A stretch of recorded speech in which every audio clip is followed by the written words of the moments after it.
All right, everybody. Alex Goff here, and I'm joined by Teshay Flowers, who is on the executive board of D1A Rugby, among the million things that you do, Teshay. And we're talking about the big news for D1A Rugby, which is the signing of the deal with For the Fan, um, and that's a broadcast deal.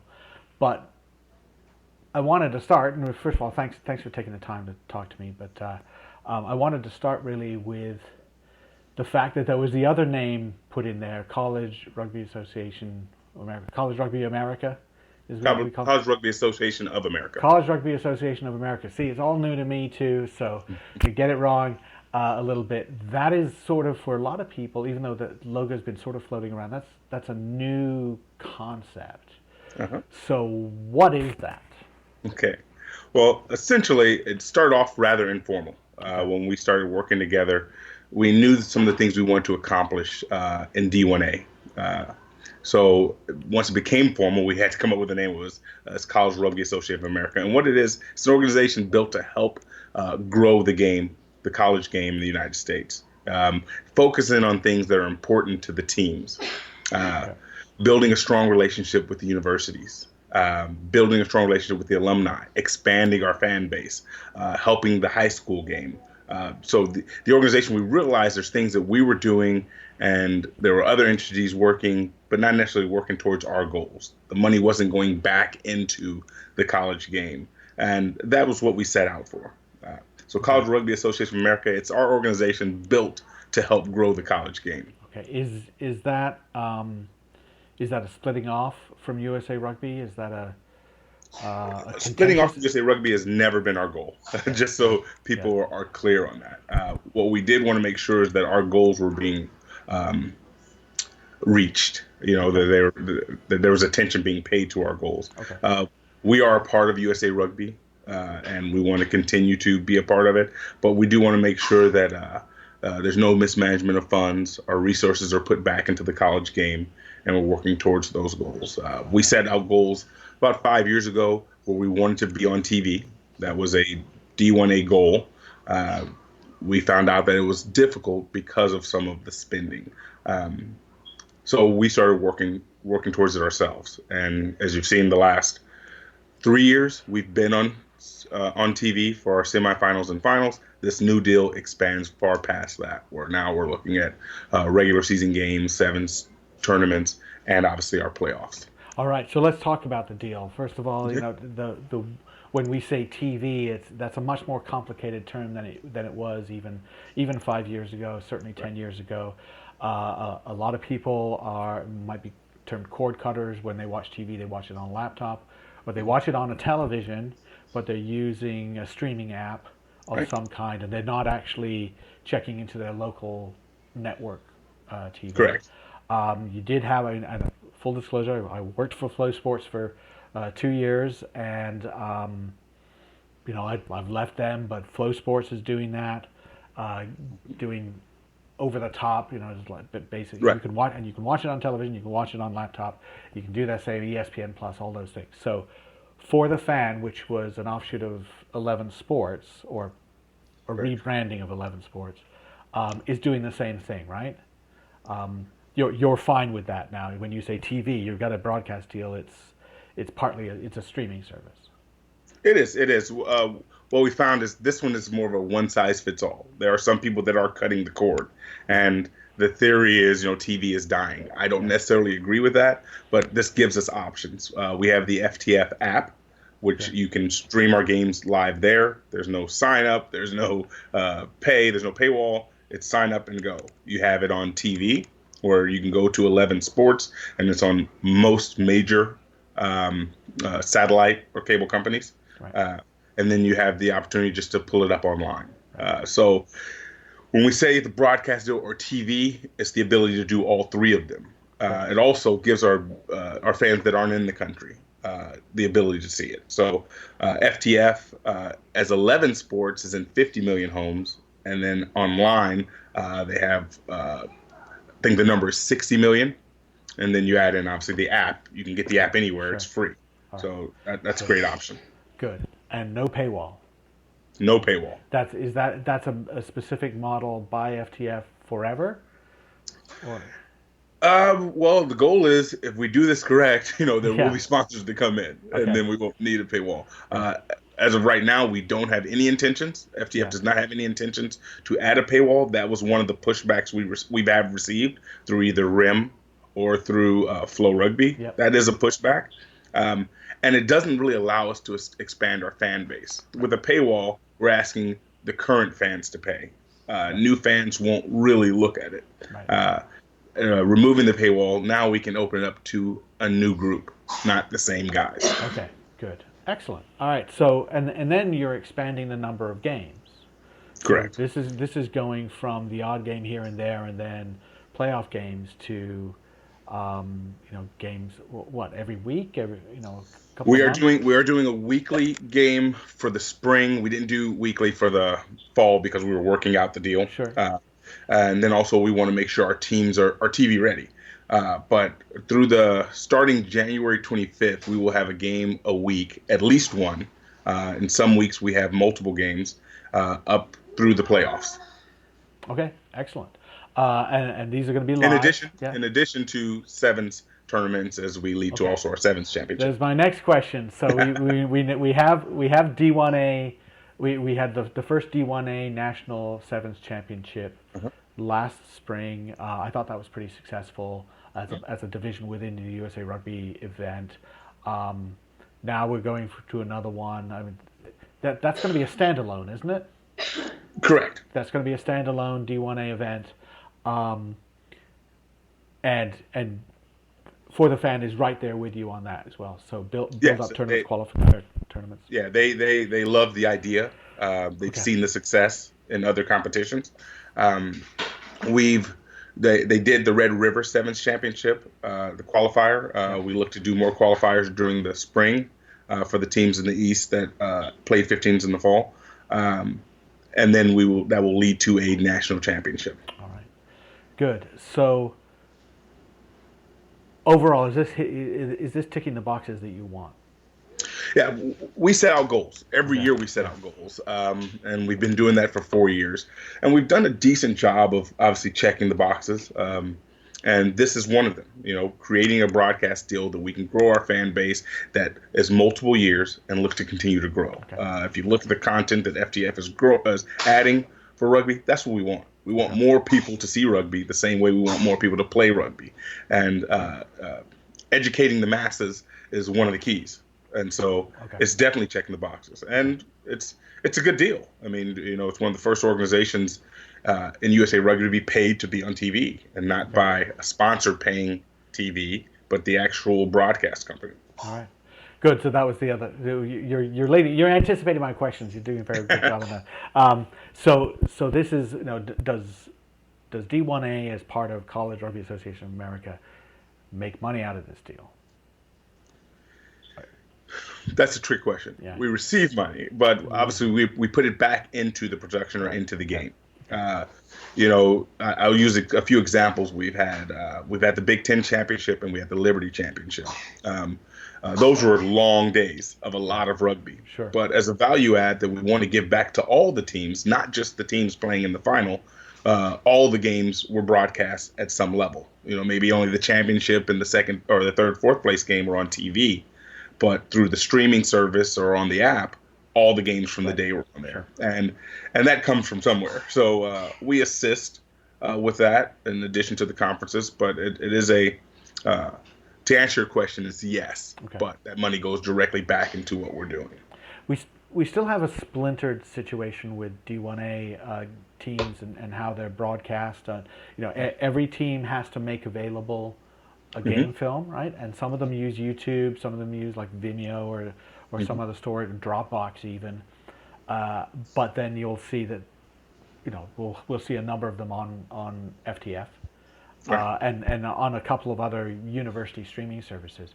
Would you like it all to funnel into FTF? That is the goal. That is the ultimate goal. As we work together, we want to raise the standard. I mean, you've been around this game for a long time. It's from the handheld camera on the sidelines Right. to Yeah. the raised platform to all of a sudden we're having multiple camera shoots. Once we started working on this, we saw a lot of the universities really look to push, say, hey, how do we get on this as well? So we're actually looking at training some of the staffs at the universities to be able to self-produce. And then we have more games, and it's not an alumni or a kid on the second side or an assistant coach filming. Now you have actual staff, and that's part of the strength of the deal. That's another box being checked, the university involvement, because the other club sports don't have TV coming to campus. Right. That's true. There's a big difference. Yeah. And schools know it. Absolutely, for sure. And it's a great way to get the audiovisual lab or a communications department to get some experience, things like that as well. So correct. And all right, so you can actually provide a benefit to your university by having those games filmed. Okay. Yeah. Great. So we're going to see games. We're going to see a weekly show. Yeah. Which sounds really exciting as well. Just talking about the game as well. And are you having any issues with any specific teams saying, yeah, we don't want to be part of this, or we've got our own deal, or something like that, or do you just not worry about that? Well, teams that have existing deals obviously want to respect that. Yeah. And teams that maybe have programs with their university, we want to respect that. So we're not requiring that they, abandon that.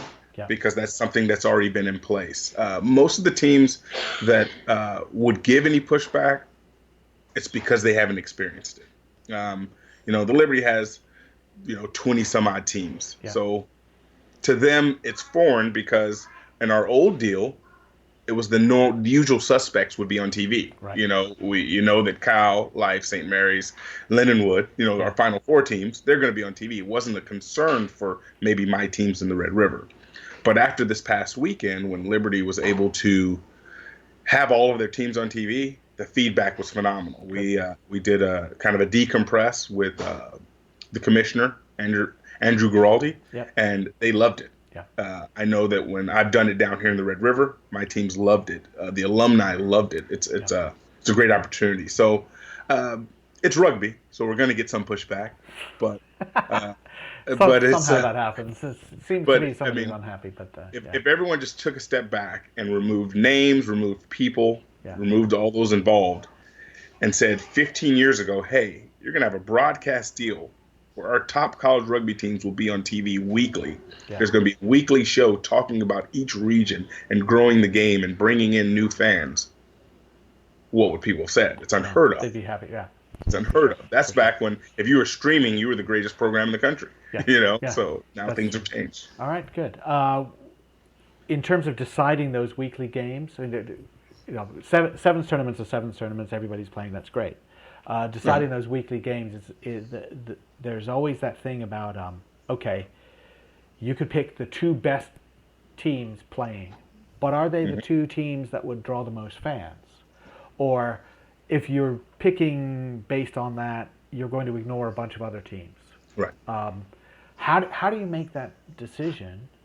You mentioned the Liberty. The Liberty's overall as a conference is not super strong. If you go through the rankings, not a lot of them up there pushing for top 25 spot, but people still want to see how they're doing, right? People are still excited, and so how do you make that? There's a few ways you actually accomplish that. For one, we have a great mix because we have some high level competition.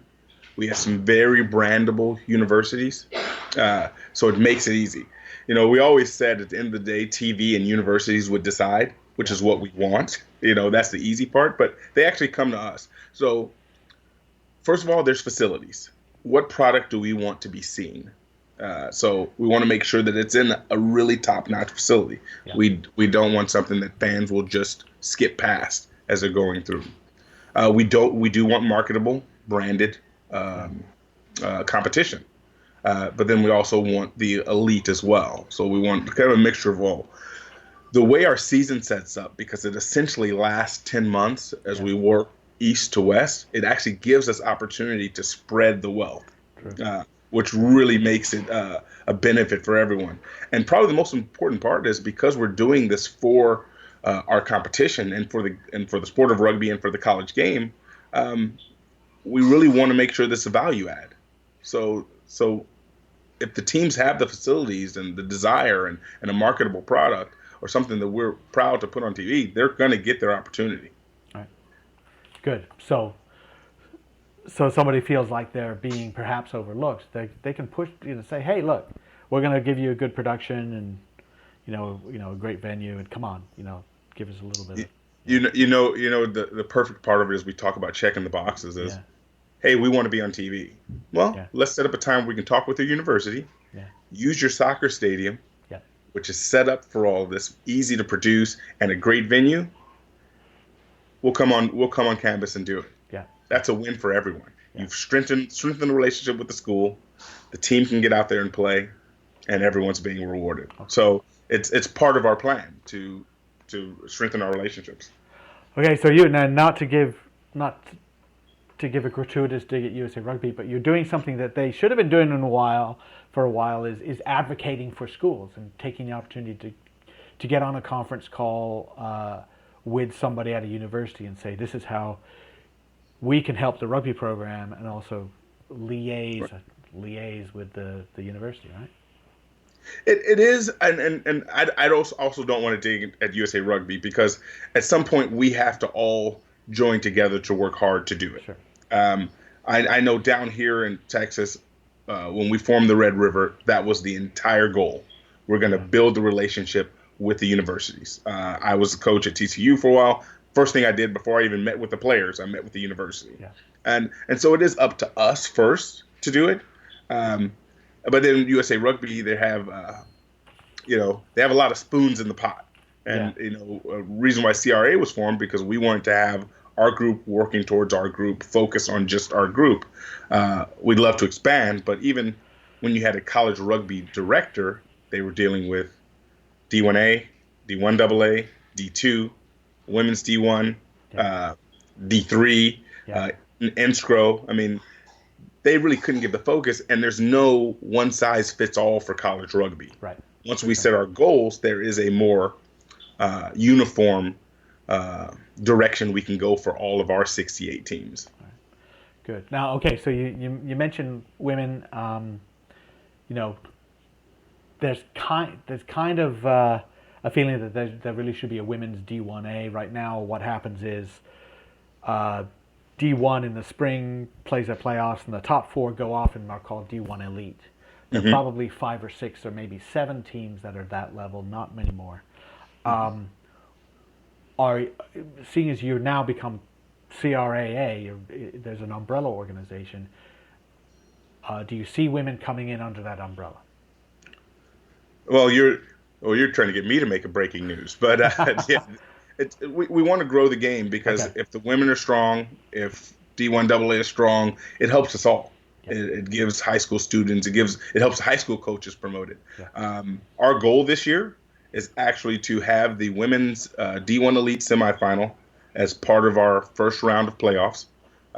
So we will be broadcasting their games, and then also the D1 Elite women's final will also be broadcast as part of our deal. Great.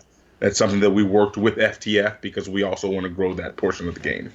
All right. And then that's great. So that's an opportunity then to then perhaps join up. Just as you know how sometimes a men's club and a women's club will come together and share administrative stuff, and it turns out usually the women's club is all on top of how to organize, and the men are like, running around in a circle somewhere, eventually figure it out. This could be something that you bring in. You have fewer people, right? But a higher concentration of expertise working for the men and the women. That possible? Yeah, definitely. Yeah. We're not, anything that we've had successes with, we're not trying to keep secret. We love the game of rugby. Yeah. That's why most of us do it. So if there's things that they do that we can benefit from, and things that we do that they can benefit from, you share the knowledge. And we've done that with them. We want to help them. A lot of the strong D1 Elite women's team have D1A men's teams. Yeah. So it only makes sense. And FTF loves the idea of double headers with women's programs that are playing in the area. So Excellent. it's a match made in heaven. Well, that works for them, and that's something I certainly learned working at Flow Sports was the idea that if you can get 2 or 3 or 4 games for the expense of getting the equipment and setting up, then suddenly your cost per game goes way down, and everybody's happy about that. In terms of outside the college game, or where else are you looking? I mean, whether it's high school or other divisions or. Well, other goals that we're looking at is maybe hosting or running as part of D1A CRAA, running high school territorials, ITTs, bringing that back, having that be a part of what we're doing. Okay. We are currently working with MLR in referee development. I'm not sure if you've seen any of the things we've done, but it's been great. The interaction between the teams and the referees. Obviously, everyone wants to improve that portion of our game. So that's going really well. Down here, I know several of my games are going to be curtain raisers for MLR games because they have the facilities. We want our guys to see the opportunities. In addition to the D1 Elite, we're also talking with Inscro about hosting their national championship at one of our venues during the playoffs and broadcasting. We've done a really good job with our championships, and the outside teams have seen that. And so they want to take advantage of it, and we want to help facilitate that. Excellent. And one more thing I was thinking about, and I'm not sure if this is, maybe it's not the right time to talk about it, but the competitive balance. How do you feel about the competitive balance? Last year on the West Coast, there were a number of 100-point games, not just Cal winning them. There were a few, right? And this year, we know that there's going to be one conference that has a few teams that are ranked really low. That happens, but I would have to say that my feeling is that the Liberty is stronger this year than they were last year. Yeah. I feel that you talk about your conference, the Red River, seeing a couple of teams make major improvements over the off season. That's good. How do you feel about the competitive balance overall? Well, I mean, there's going to be competitive balance. There's programs that have been around for forever with a very strong infrastructure, support, between alumni, between universities. There's going to be that. You have your top tier teams, but I can tell you that top tier is getting bigger. Yeah. For one, that second tier is getting really competitive. Good. And then that third tier is really good. Like you said, the Liberty teams have really improved since joining D1A. I look at a few of my teams, how Baylor and Texas A&M, and even the improvement of a University of Texas over the last year. So there is obviously competitive imbalance, so you're going to have those games. But if you look at our quarterfinals to our finals, our last 3 games, the lead changed in the second half of every single one of our TV games. You go to the quarterfinals, Navy versus Life, great game. Lindenwood versus, was it Arkansas State? Great game that changed at the very end. Cal beat St. Mary's in injury time. We had one blowout from the Sweet 16s on. I'm sorry, from the quarterfinals on, and that was Arizona actually had the lead on Cal. Yeah. In this, deep into the first half. So that second tier is improving. We understand. There's a common phrase in D1 and CRA that all conferences aren't created equal. Sure. We understand that, but why is that? It's because of the resources, whether it's coaching, whether it's alumni and university support. Right. Deals like this with FTF can change that. Yeah, they can change that. So we're always working to fix it, and I think we did a really good job last year moving to East and West, giving the quarterfinals at 2 set locations rather than have, was it 6 teams running around the country? You go to 2 locations. It's better for broadcast. It gives a team like Navy a home game when they would have had to travel to Marietta. Yeah. So it gives them that ability and it makes a rugby event. which there aren't enough events of high quality teams being played. True. Very true. All right. FTFnext.com would be where you want to go see. Also D1ARugby.com, #1. Any other websites we should worry about apart from golfrugbyreport.com? Yeah, obviously Golf Rugby Report. You'll keep them updated Sure. on what's going on, because there will be a lot of questions that come from the deal. But go to FTF on social media. Like their Twitter, like their Instagram, like their Facebook page. They will always keep you updated. We have a great weekend. I want to talk to you really quickly about that. Okay, there we go. The FTF Thanksgiving Feast, where they're taking some of their sports and just going wall to wall with it. And this Saturday is actually rugby, and we'll get more information out. But it starts at 9 a.m. Eastern time, I believe.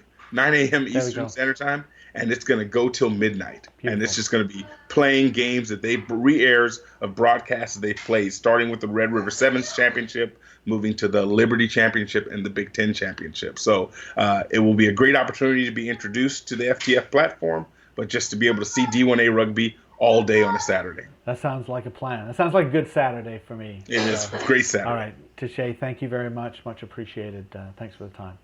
Thank you, sir, and happy Thanksgiving. Happy Thanksgiving.